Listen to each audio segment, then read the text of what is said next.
I fell in love. It happened to be on Valentine's Day, February 14th, 1996. And I came up with the company name and just dove in because I found my reason. I found a reason that the universe gave me a designer and an eco-minded person at the same time. Welcome to Subject to Change, a sustainability podcast. No, that's beautiful. I have green eyes. I can see myself in that. Actually, that would look phenomenal on you. Great. I'm looking at your website right now. Holy smokes.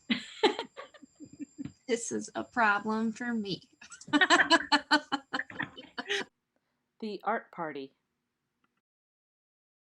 I actually shut the studio down on March 13th because I was like, it's time to do this. The pandemic is here. And a few weeks later, I was on the phone to some of my peers just saying, all of our shows across the country are canceled. We're looking at a year with, no business in the way that we normally operate. And so we kind of came together to brainstorm and figure out how to help each other. And we came up with this concept of Art Party Central. And what it is we actually use Zoom and we showcase like 6 or 7 artists for the evening. And the artists come and talk about the work. And what we also do is we're cross-pollinating our email list. So we're inviting all of our customers to come and join us. And it's really been an amazing way to connect, to share your work, and then also bring sales. It also took some of the stress away from the pandemic because we were so busy creating this event space and figuring out how we could help each other. They're all doing better in their pivot. So that's nice. That was the goal. We've trained and featured over 70 artists. Oh my we God. now have like a mailing list of like over 2,000 loyal customers that come each week. We have events twice a week on Thursdays and Saturdays, and occasionally a Tuesday here and there. Let's make it personal. So this is the material that I use for making the garments. And so people will come and tell me what they're looking for and what they're interested in. And I'll just start building right there in front of them. Okay, that's fantastic. Oh, wait. Yeah, go ahead. Because when I came to your shop, when I had ordered a sweater, and this is I just love that. This blew my mind. It didn't quite fit. Kathleen was so gracious. She said, come check out, see what we have. We'll, so you can find the right size. And then she ended up building this sweater for me right there with a little hand in the back.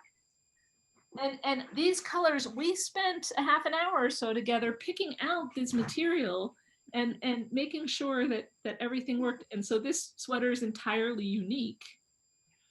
And that experience, being in her shop and seeing all the colors and having that insight from the creators as to what would work and what wouldn't work was amazing. And if you're able to do that remotely, kudos, that's perfect.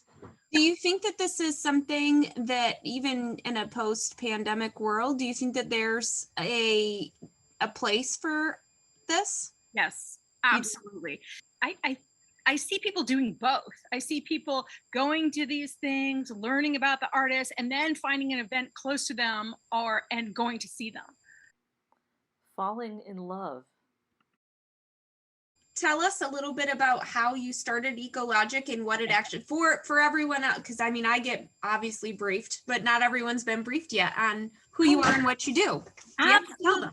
So, I graduated from Syracuse with a degree in textiles, and I worked as a textile designer for an amazing company in New York that was called Scalamandre Silks, and we did historic restoration for like the Kennedy White House and museums all over the country, and it was really incredible work that required a lot of artistic sensibilities, and there was a lot of diversity in the work as well. So I would be, following a printed piece, working on a carpet, doing a 54-inch repeat silk jacquard. So I was constantly being challenged technically, which I really loved. And I loved the use of colors that some of these historic wallpapers and fabrics required, because they would use 21 colors as opposed to, you know, the 4 to 6 colors you might see in sort of a basic pattern somewhere. But my husband really was interested in not staying in New York, and he wanted to explore, and we picked Portland, Oregon. So we went to Portland, Oregon before it was this little hotbed that it is now. And while I was there, I was really like sort of exploring. I didn't want to be a sportswear designer. I wasn't that interested in that. It wasn't as creative for me. And I was kind of cursing the world. It's like, well, how in the world can I be a designer? I'm really over this consumerism, the amount of consumerism that was going on there. The landfills were filling up. I'm like, how can I be a designer in this? And then one day I fell in love with recycling wool sweaters. And I realized that there was this huge niche in the market that hadn't really been explored yet. And I knew that I could transform these pieces into really amazing products without the, you know, dyes, chemicals, the grazing issues, all of the stuff that goes along with producing wool and cashmere textiles. We're finally here.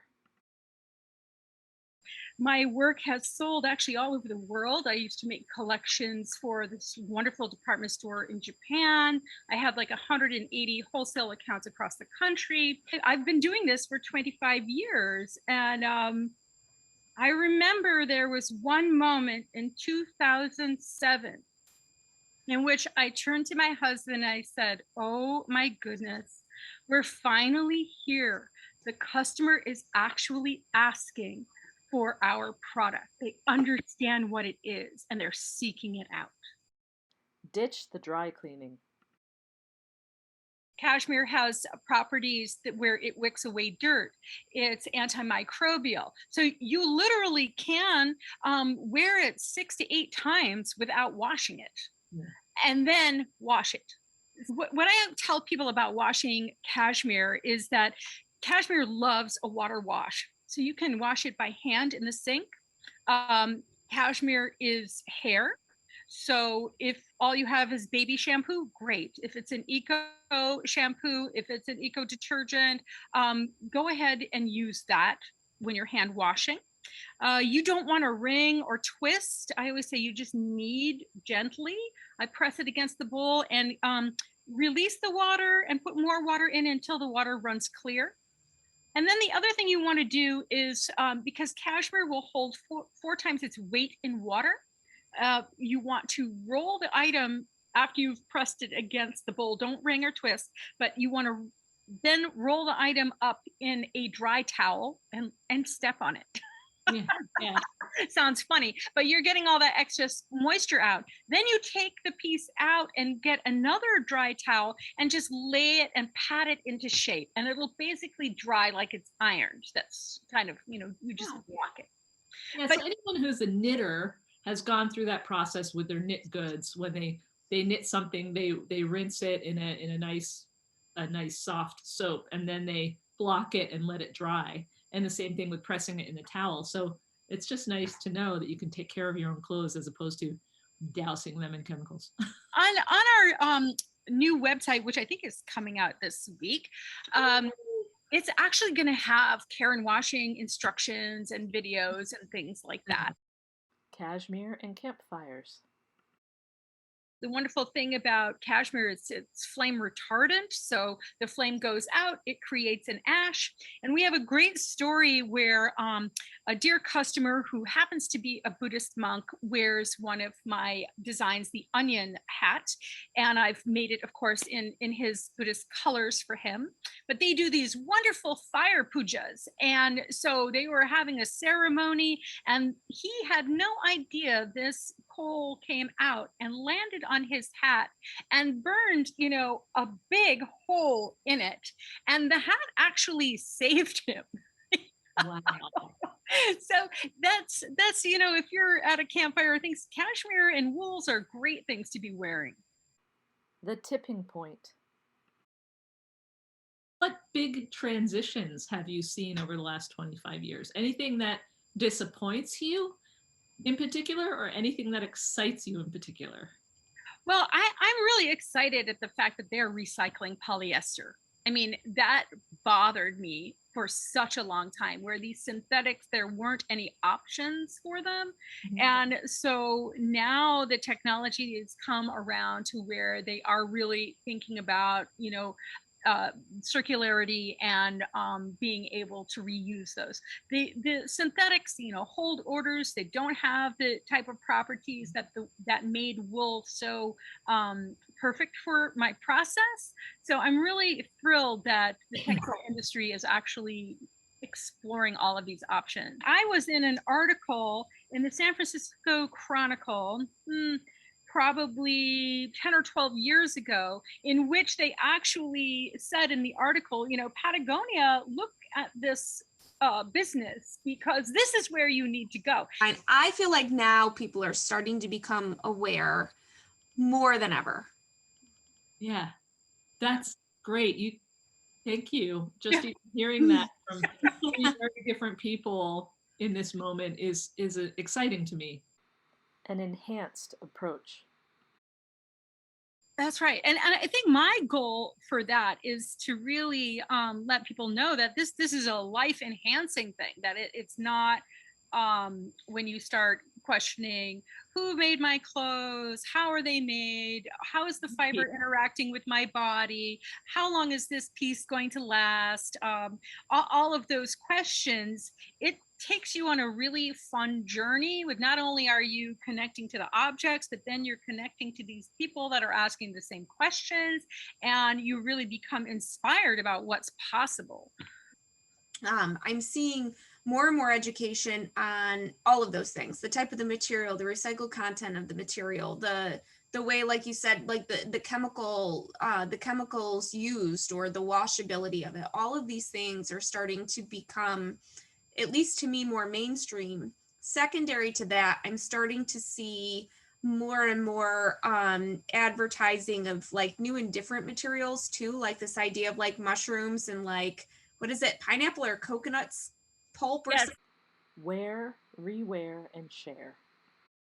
It doesn't matter if it's ThreadUp or Poshmark. I mean, we're all going to need those sites. So I think doing all of the above, supporting local and finding stuff on ThreadUp, is critical. I just had a customer, actually, she's a huge ekologic fan, and came in and got a couple of pieces. But then like a week or so later, she calls me and she says, well, will you do repairs? And I'm like, of course. She said, I don't want to tell you, but I have to. I just got 3 ecologic pieces off Poshmark, which she's like, I paid pennies for them. And now I want you to, pennies, so she could actually afford to pay me to redo them. True.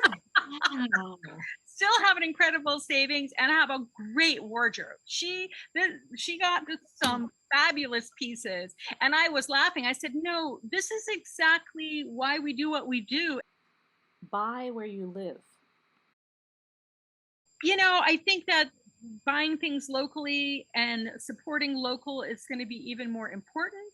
Mm-hmm. And then following your small businesses, women-owned businesses, online, and doing it that way. How to marry a millionaire. I'm doing this show coming up soon in May. It's the Westchester Craft Crawl. And so that is going to be in different locations, like 3 artists per location, and, all socially distanced and all that. So that's going to be an interesting thing. But what I realize as a maker, I used to put everything on hangers so people could handle and go through, because they want to see everything. Now I'm really going to be folding everything so people don't touch it. And I'm going to work more as a consultant, where you come to me and we talk about your size. Obviously, I'm going to talk about the work, what size you are, what color your eyes are, what you like, and then I'm going to pull individual pieces for you. Ever seen the movie How to Marry a Millionaire? Oh, it's a long time ago. Yeah. So there's a scene where Shotzi, who's the one of the leads, not Marilyn Monroe, but Lauren Bacall. She's a model, and people shopped, at least in the time frame in this movie, they shopped for clothes by going to a store and having models show the clothing. And then they would say, I want that, and their measurements would be taken, and there'd be some tailoring that happened. Yes. It's almost like I kind of hope that the world is changing, and that the changes can be built in a positive way. Yes. So that we slow down, so that we have slow fashion, so that we appreciate the craftsmanship, so that maybe instead of going shopping and buying things that are on hangers or folded, we get to see and be advised. I mean, because that's always been one of my problems is I don't know what my style is. Yes. So I have no style because no one's ever helped me to define a style. Yes. Wouldn't it be great to have somebody help me with that? What about window shopping? I actually am fascinated. It's sticking in my head, the idea about window shopping. If you could create, I'm thinking downtown Troy, and this might work in Syracuse. Think of all the buildings that are currently abandoned. Yes. And then maybe there's a movement to celebrate those buildings by activating the windows and creating a self-guided tour of the crafts that are created in your locale. So it becomes a craft maker stroll, but it's also activating all those empty buildings. So it could be a real estate showcase at the same time. It's so cool because there's a competition, there's a design competition where it's a local fashion artist here in Syracuse will team up with like a salon or some sort of artist, and they will literally do like a vacant window in the city where like they'll come up with a whole theme, kind of like what you're talking about, not live models, but like mannequins.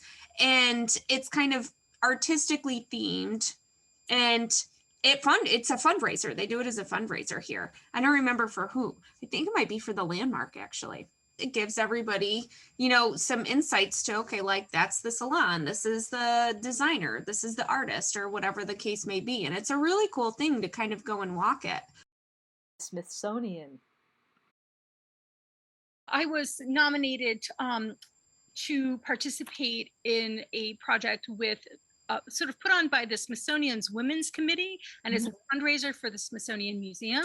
And they are doing a new show, and it's coming, it starts on Earth Day and it goes to May 1st. It's 1 week, and it's called Craft Optimism. And all of the artists, there's been 100 artists selected to show their work there, and it is all eco-minded artists that are having an impact on climate change. Super and, cool. what they're, what it talks about, what impacts they're having, and then it gives every artist has a little offshoot website directly from that virtual show, Craft Optimism, so you can buy directly, and it's a fundraiser for the museum. Craft Optimism. It's our new world. I think we're creating a new world right now. Know? And in real time, I love it. It's amazing. It is. And I don't think, last night I had a conversation. It was actually, it was a 5-way phone call on FaceTime. Have you ever done one of those FaceTime, video calls? I hadn't, I've done it by accident. that was not a good story. No. Or a good story. But actually to enjoy this conversation with these 5 people in a new way was really exciting to me. And I think that, video sales, things like this, all of this, it's not going away. We're all learning new ways of being, and it's connecting us to people that we couldn't be connected with. Yeah, that's the whole purpose behind this conversation video blog, is that Lauren and I were curious about things and we wanted to learn, and we're like, while we're at it, why don't we record the conversations and see what happens? Yeah. Why try it? There's a freedom in the fact that you don't have to drive someplace or find a way to get someplace in order to have the meeting. You can have it. A 3.1 markup? 2009, I decided that wholesaling to these sort of museums and bigger companies was no longer the important thing for me to do, because the turning point had already happened. I know a major American museum, who'd sold my work for years and sold through every year, kind of said to me during the recession, well, can't you lower your prices? Because we love your work and we want to buy it. And I asked them, I said, well, what is your markup? And their markup was 3.1. And I just thought to myself, well, you're a major American museum. I'm an American all handmade artist. Yeah. I just can't do this anymore. I mean, I just felt, squeezed to the point that there wasn't room for the handmade item in sort of the mass market anymore. So if you had a $300 product, they were selling it for $1,000. Yeah. Wow. Yeah, that's right. And there was the only value add there is in the access point that they provide, which is a value, but I don't personally believe that that's a 3 times value. Continual reinvention. I also felt that it was really important that the grassroots movement to actually go out there and talk to people was the most important thing that I could do at that point. That's interesting that you can also reinvent yourself. And I mean that in a very positive way, to understand the times have changed and your impact has created an opportunity that has changed. And I think that's something we try and get to with these conversations too, that we are all subject to change. We are all hopefully intelligent enough to see that what is around us this year is entirely different than what was around us a year ago, 5 years ago, certainly 10 years ago. And how do we need to respond differently, and what have we learned as individuals to make that happen? Self-deprecation. Because it's the muse and the hands, it's not really me. I'm just a vehicle for what comes through them. Blah, blah, blah, blah. You just went off the rails when you started saying that. It's not me. It's just my hands and I'm a muse. Well, no, it's funny because it sort of is that. I wait for it to show up and then I go, oh, there, you just showed, thank you. Yeah, but it wouldn't show up to anyone else. So hold on to that and know it's you. Thank you. That's awesome. Wow. Long distance inspiration. We are like, we were sort of sisters on 2 different coasts. At the time I was in Portland, Oregon, and she was in Massachusetts. But Crispina French is a recycling artist and eco-activist that has been around longer than I have. She is doing some really great projects, and I'm always inspired by what she has going on. So I just think there's so many people out there that are, helping everyone along to just live a little bit better life. And she's one of those people. What a nice accolade. And what is most important right now? Well, that is a hard question. I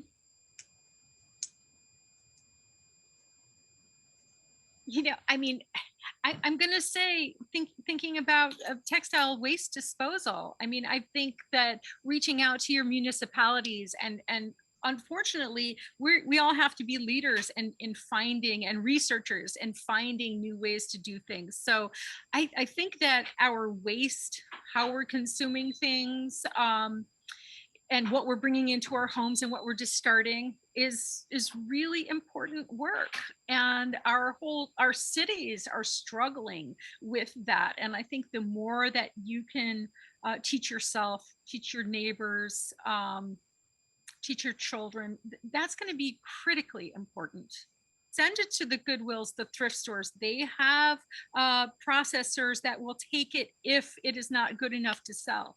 Find out from your municipality if they have a textile recycling program. Our town in Troy actually does. So there are drop boxes where you can take your shoes and your stained clothing and things.